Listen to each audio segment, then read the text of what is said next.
Berita pertama, Saudara, Ketua Umum Partai Demokrat Agus Harimurti Yudhoyono atau AHY menemui Presiden Joko Widodo di Istana Merdeka, Jakarta pada Senin 23 Oktober kemarin.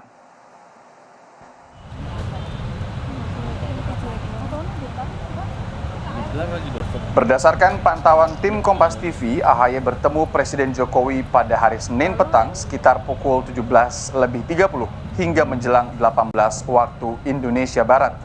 Mobil yang ditumpangi AHY masuk dan keluar melalui gerbang kompleks Istana Kepresidenan di Jalan Merdeka Utara.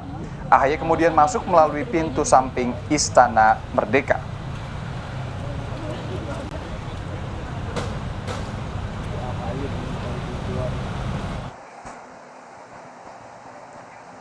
Usai melakukan pertemuan dengan Presiden Joko Widodo di Istana Merdeka, AHY, anak sulung Presiden ke-6 Susilo Bambang Yudhoyono, mengunggah soal hasil pertanian di akun media sosial miliknya. Dalam postingan itu, AHY menulis, "Jangan lupa untuk selalu konsumsi produk pertanian lokal kita, salah satunya produk unggulan dari Jawa Timur, yaitu apel Malang." Unggahan itu pun seakan AHY memberikan sinyal kalau ia bakal masuk sebagai menteri dalam jajaran kabinet pemerintahan Joko Widodo Ma'ruf Amin yang telah menguat lagi pekan ini.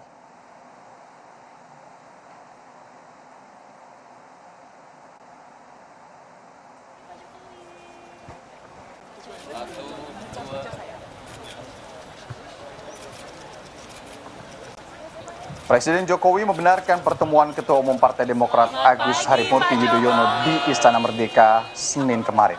Jokowi menyebut pertemuan itu merupakan silaturahmi biasa. Ditanya soal pergantian kabinet, Presiden menyebut rencana pergantian Menteri Pertanian pada pekan ini.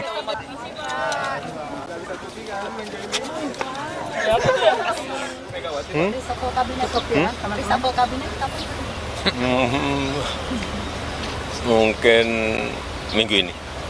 Terima kasih teman-teman.